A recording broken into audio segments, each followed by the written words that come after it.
अब मैं आपको पाकिस्तान की मिस इन्फॉर्मेशन कैंपेन के बारे में अवगत कराऊंगी।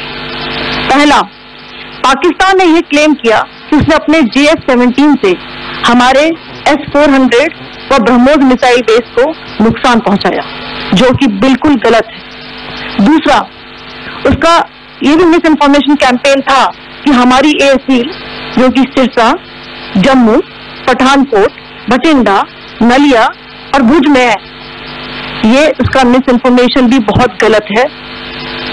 तीसरा, पाकिस्तान के मिस इन्फॉर्मेशन कैंपेन के मुताबिक हमारे एम्यूनिशन डम्प जो चंडीगढ़ और बियास में है उसका डैमेज हुआ, यह भी बिल्कुल गलत है। हमने आपको मॉर्निंग ब्रीफिंग में बताया था विद फैक्ट्स एंड फिगर के साथ कि ये सारी चीजें बिल्कुल सही सलामत है।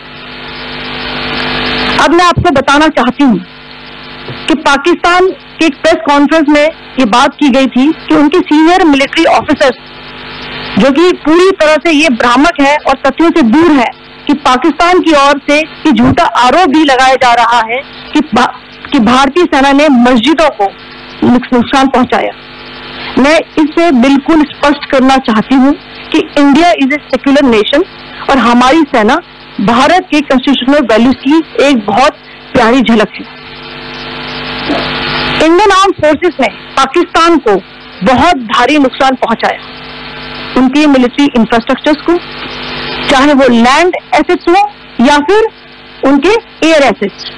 यही नहीं, इंडियन आर्म फोर्सेस ने पाकिस्तान की एयरफील्ड स्कर्दू, जकोबाबाद, सरगोदा और बुलारी को बहुत नुकसान पहुंचाया।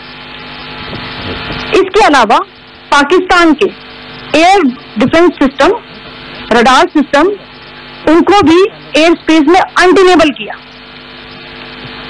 यही बताना चाहती हूँ कि लाइन ऑफ कंट्रोल के पास पाकिस्तान के command and control, logistic installation और उनके मिलिट्री इंफ्रास्ट्रक्चर, मिलिट्री पर्सनल का इतना भारी नुकसान हुआ कि पाकिस्तान की ऑफेंसिव और डिफेंसिव कैपेबिलिटी को नष्ट कर दिया गया।